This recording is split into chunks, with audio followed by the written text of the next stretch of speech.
बेटी छोटू और छोटी सी बेटी पिंकी के साथ बहुत ज्यादा खुश रहती थी। चलो बेटा पिंकी, बहुत खेल लिया, अब भोजन का समय हो गया है। चलो भोजन खा लो आकर। मम्मा, मैं पापा के साथ खेल रही हूँ, मुझे अभी भोजन नहीं खाना। नहीं बेटा, भोजन समय पर खाना चाहिए। चलो आ जाओ जल्दी से। मम्मा, मैं कुछ देर के बाद खा लूंगी। छोटू जी, अब आप ही समझाओ पिंकी को, यह भोजन ही नहीं खा रही। बेटा चलो जल्दी से भोजन खा लो। खेल तो हम बाद में भी लेंगे, परंतु हमें भोजन हमेशा समय पर खाना चाहिए। अच्छा पापा, आप दोनों इतना कह रहे हो तो मैं खा लेती हूँ भोजन। फिर पूरा परिवार मिलकर भोजन खा लेता है। सब कुछ ठीक चल रहा था। सुंदरी चिड़िया और छोटू चिड़िया पिंकी चिड़िया को बड़े ही लाड प्यार से पाल रहे थे। मम्मा, मैंने भोजन खा लिया, क्या अब मैं बाहर खेलने के लिए जाऊँ? बेटा, तुम तो अभी बहुत छोटी हो, तुम्हें तो जंगल के रास्ते भी नहीं मालूम। अगर तुम इधर उधर कहीं खो गई तो हम तुम्हें कहाँ ढूंढेंगे? पर मम्मा, मेरा तो बाहर जाकर खेलने का बहुत मन है। अरे मेरी बेटी, बस आज के दिन सब्र कर लो, कल मैं तुम्हें खुद बाहर घुमाने ले जाऊंगा। क्या सच पापा? हाँ मेरी बेटी, कल मैं तुम्हें पक्का ले जाऊंगा। फिर पिंकी चिड़िया खुशी खुशी अगले दिन का इंतजार करने लगती है और इस तरह अगला दिन भी आ जाता है। पापा, अगला दिन आ गया, चलिए ना हम जंगल की सैर करने चलते हैं। हाँ मेरी बेटी, चलो चलते हैं, बहुत मजा आएगा। अरे रुक जाइए छोटू जी, आज मुझे मौसम ठीक नहीं लग रहा। देखिए तो हवाएं कितनी तेज चल रही हैं, कहीं बारिश ना हो जाए। मैं तो कहती हूँ आज आप दोनों बाहर मत जाइए। पर मम्मा, मेरा तो बहुत मन है आज बाहर जाने का, मुझे मना मत करिए। हाँ हाँ सुंदरी, पिंकी बेचारी कल से इंतजार कर रही आज का, इसे यूँ मना करना ठीक नहीं। पर छोटू जी, मैं गलत नहीं कह रही, देखिए तो कितना ज्यादा मौसम खराब है, और वैसे भी यह तो बच्ची है, यह तो जिद करेगी ही ना। सुंदरी, तुम बिल्कुल फिक्र ही मत करो, मैं जा रहा हूँ ना पिंकी के साथ, और अगर बारिश हो भी गई तो मैं फौरन ही वापस आ जाऊँगा घर। अब तुम परेशान मत हो। चलो ठीक है, आप दोनों जाइए, पर ध्यान से जाइएगा। बस फिर छोटू चिड़ा पिंकी को जंगल की सैर करने लेकर चला जाता है। छोटू चिड़ा काफी देर तक पिंकी को जंगल घुमाता है। अब तो मौसम धीरे धीरे काफी ज्यादा खराब हो जाता है, आसमान में काले काले बादल छा जाते हैं और फिर थोड़े ही देर में काफी तेज बारिश शुरू हो जाती है। अरे पिंकी, इतनी तेज बारिश शुरू हो गई, चलो चलो अब जल्दी घर चले। पर पापा, बारिश में तो और ज्यादा मजा आता है, मैं थोड़ी देर और घूमना चाहती हूँ। चलिए ना, थोड़ी देर और घूमते हैं। नहीं बेटा, तुम्हें अपनी माँ की बात तो याद है ना, चलो चलो जल्दी घर चलते हैं। फिर छोटू चिड़ा पिंकी को लेकर जल्दी से घर की तरफ निकल जाता है। तभी पिंकी का पाँव फिसल जाता है और पिंकी नीचे झाड़ियों में आकर गिर जाती है। अरे बाप रे, मेरी बेटी, यह क्या हो गया? तुम गिर कैसे गई? पापा, मुझे बचा लो, मुझे बचा लो पापा, मुझे झाड़ियों से बाहर निकालो। हाँ मेरी बेटी, तुम परेशान मत हो, मैं तुम्हें अभी निकालता हूँ। फिर छोटू चिड़ा फौरन ही अपने पंजों से पकड़कर पिंकी को बाहर निकाल देता है। पिंकी, तुम ठीक हो ना? तुम्हें कहीं चोट तो नहीं लगी? नहीं नहीं पापा, मैं बिल्कुल ठीक हूँ, बस मैं फिसल गई थी, जिस कारण मैं झाड़ियों में आकर गिरी। हाँ, अच्छा हुआ बेटा कि तुम झाड़ियों में गिरी, अगर तुम जमीन पर गिरती तो तुम्हें ना जाने कितनी चोट लग जाती। तभी वह झाड़ियाँ जोर जोर से हिलने लगती है और अचानक ही उन झाड़ियों में से एक बड़ा सा सांप बाहर निकलता है। वह बड़ा सा सांप तो काफी ज्यादा गुस्से में था क्योंकि उसकी नींद जो खराब हो गई थी। कितने सुकून से सो रहा था मैं, मेरी सारी नींद ही खराब कर दी। अब मैं तुम्हें नहीं छोड़ूंगा। पापा, सांप! यह सांप तो हमें नहीं छोड़ेगा पापा। फिर वह छोटू चिड़ा फौरन ही अपनी बेटी पिंकी को अपने पीछे छुपा लेता है और वह सांप तो गुस्से में छोटू चिड़े को डस लेता है। छोटू चिड़े को डसते ही फिर वह सांप फौरन ही झाड़ियों में वापस चला जाता है। पापा, उठो पापा, उठो! यह क्या हो गया आपको? आप मुझे छोड़कर नहीं जा सकते। पापा, उठो! मुझे तो घर का रास्ता भी नहीं पता। उठो पापा! सांप के डसने की वजह से छोटू चिड़ा तो वहीं पर मर जाता है और दूसरी तरफ सुंदरी चिड़िया काफी ज्यादा परेशान हो रही थी। न जाने कहाँ चले गए यह दोनों। इतनी ज्यादा तेज बारिश हो रही है, अब तक तो इन्हें वापस आ जाना चाहिए था। दूसरी तरफ पिंकी चिड़िया बहुत ज्यादा रोने लगती है। मुझे मम्मा को सब बताना होगा, परंतु मुझे तो घर का रास्ता ही नहीं पता। इसमें सारी गलती मेरी है। मेरी वजह से पापा की जान चली गई। मुझे फौरन ही अपना घर ढूंढना चाहिए। फिर पिंकी चिड़िया अपना घर ढूंढने के लिए निकल जाती है। पिंकी चिड़िया काफी देर तक अपना घर ढूंढती है, परंतु उसे तो अपना घर कहीं मिलता ही नहीं और वह रोते रोते काफी दूर दूसरे जंगल में पहुंच जाती है। दूसरे जंगल में भी काफी तेज बारिश हो रही थी। अरे अरे, यह सामने नन्ही चिड़िया क्यों रो रही है? इसकी माँ कहाँ चली गई? लगता है इसकी माँ इसे छोड़कर कहीं चली गई है। चलो मैं ही इसके पास जाती हूँ। फिर वह बुलबुल फौरन ही पिंकी चिड़िया के पास आ जाती है।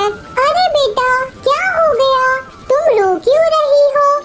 और इतनी तेज बारिश में तुम्हारी माँ तुम्हें छोड़कर क्यों चली गई? बुलबुल आंटी, इसमें मेरी मम्मा की कोई गलती नहीं है, बल्कि सारी गलती मेरी है। मैं आज पापा से बहुत जिद कर रही थी कि मुझे जंगल की सैर करनी है। मेरी माँ ने तो मुझे बहुत मना किया था कि आज मैं कहीं बाहर न जाऊं, परंतु मैं अपनी मम्मा की बात नहीं मानी और मैं अपने पापा के साथ जंगल की सैर करने चली गई।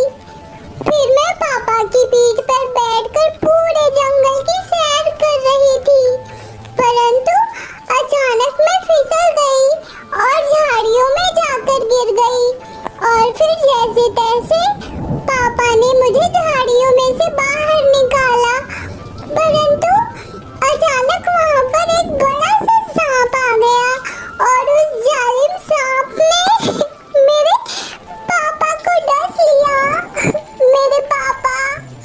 मेरे पापा मुझे छोड़कर चले गए और अब तो मुझे अपने घर का रास्ता भी नहीं पता। ना जाने अब मैं अपने घर जा पाऊंगी या नहीं। अरे बाप रे बाप, इतना बुरा हुआ तुम्हारे साथ। बेटा, तुम परेशान मत हो, तुम्हारा घर तुम्हें मिल जाएगा। बुलबुल आंटी, मुझे नहीं लगता कि मुझे अब अपना घर मिल पाएगा, क्योंकि मैं काफी देर से अपना घर ढूंढ रही हूँ, परंतु मुझे अपना घर कहीं नहीं मिला। अरे बेटा, तुम परेशान मत हो, तुम अभी मेरे साथ मेरे घर चलो। जब बारिश रुक जाएगी तो हम दोनों मिलकर तुम्हारा घर ढूंढेंगे। यह कहकर बुलबुल पिंकी चिड़िया को अपने साथ ले जाती है और वहीं सुंदरी चिड़िया की परेशानी और भी ज्यादा बढ़ चुकी थी। घर में बैठे बैठे कुछ नहीं हो सकता, अब मुझे तेज बारिश में ही इन दोनों को ढूंढने जाना पड़ेगा।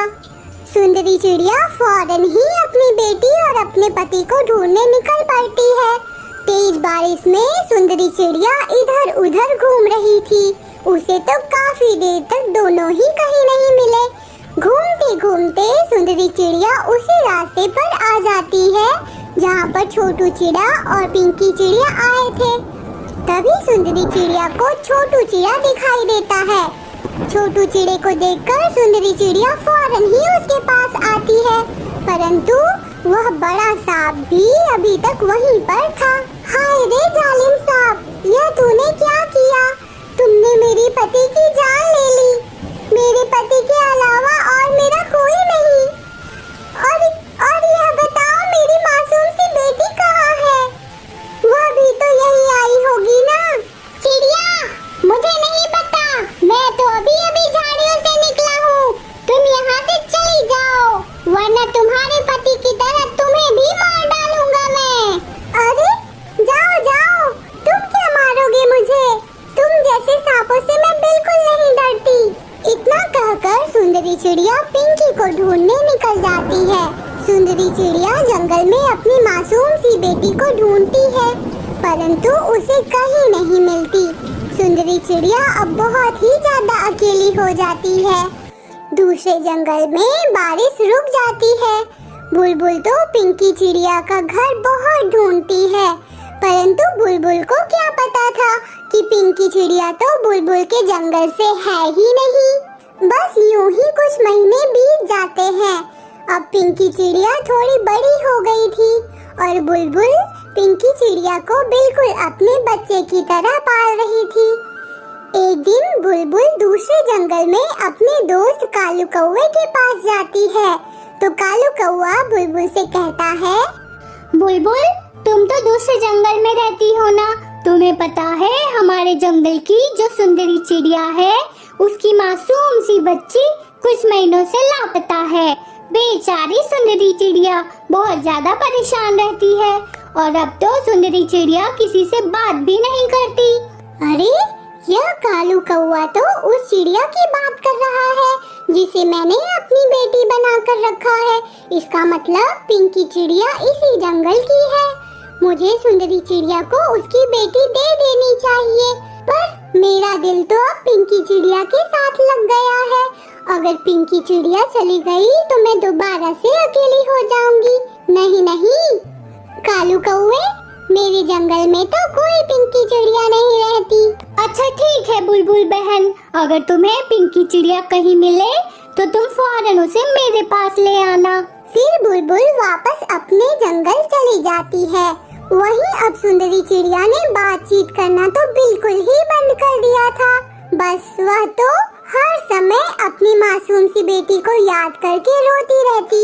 पिंकी चिड़िया तो मेरी अपनी बेटी नहीं है, फिर भी उसके जाने का सोचती हूँ तो मैं कितना ज्यादा दुखी हो जाती हूँ।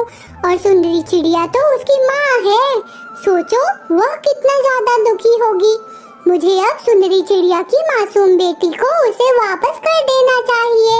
फिर वह बुलबुल अपने घर जाती है और पिंकी चिड़िया से कहती है, पिंकी, मुझे पता चल गया है कि तुम्हारी अपनी माँ कहाँ रहती है। क्या आपको पता है मेरी असली मम्मा कहाँ रहती है? चलिए ना बुलबुल आंटी, मुझे मेरी मम्मा के पास ले चलिए। हाँ बेटा, चलो आज मैं तुम्हें तुम्हारी माँ के पास लेकर चलती हूँ। फिर वह पिंकी चिड़िया को लेकर दूसरे जंगल चली जाती है। बस अब वह बुलबुल पिंकी चिड़िया को लेकर सुंदरी चिड़िया के पास आती है। सुंदरी चिड़िया तो अपनी बेटी को देखकर काफी ज्यादा हैरान हो जाती है। सुंदरी चिड़िया को तो यकीन ही नहीं हो रहा था कि यही वह उसकी मासूम सी बेटी पिंकी है। पिंकी भी अपनी माँ को देखकर फौरन ही पहचान जाती है और बहुत ज्यादा खुश हो जाती है। मम्मा, मम्मा मैं वापस आ गई। देखिए, मैं वापस आ गई आपके पास। फिर वह बुलबुल सारी बात सुंदरी चिड़िया को बताने लगती है। बुलबुल बहन, मुझे तो समझ में ही नहीं आ रहा कि आखिर मैं तुम्हारा किन शब्दों से शुक्रिया अदा करूं। बुलबुल बहन, तुम्हारा बहुत बहुत शुक्रिया कि तुमने मुझे मेरी प्यारी सी बेटी वापस ला दी। पता है, मुझे तो ऐसा लग रहा था कि शायद मेरी मासूम सी बेटी को किसी चील ने खा लिया होगा। मम्मा, यह बुलबुल आंटी बहुत अच्छी है। पता है, जिस तरह आप मेरा ख्याल रखती थी, बुलबुल आंटी भी उसी तरह मेरा ख्याल रखती थी। अच्छा सुंदरी चिड़िया, चलो अब मैं चलती हूँ। वह बुलबुल बहुत बहुत ही ज्यादा उदास होकर अपने जंगल वापस जा रही थी। बुलबुल आंटी, रुक जाइए बुलबुल आंटी। पिंकी चिड़िया के बुलाने पर बुलबुल वापस आती है। मम्मा, बुलबुल आंटी ने मेरा बहुत ख्याल रखा है। यह तो अब मेरे बगैर बिल्कुल ही अकेली हो जाएंगी और बहुत ज्यादा उदास हो जाएंगी। मैं तो कहती हूँ कि हम बुलबुल आंटी को अपने साथ अपने घर में रख लेते हैं। हाँ बुलबुल बहन, तुमने माँ बनकर मेरी बेटी को इतने अच्छे से पाला है। अब तुम इसे छोड़कर मत जाओ, तुम भी हमारे साथ इसी घर में रहो। अब यह बात सुनकर तो बुलबुल बहुत ज्यादा खुश हो जाती है और अब बुलबुल खुशी खुशी सुंदरी चिड़िया के साथ उसके घर में रहने लगती है। तो दोस्तों, आपको हमारी कहानी कैसी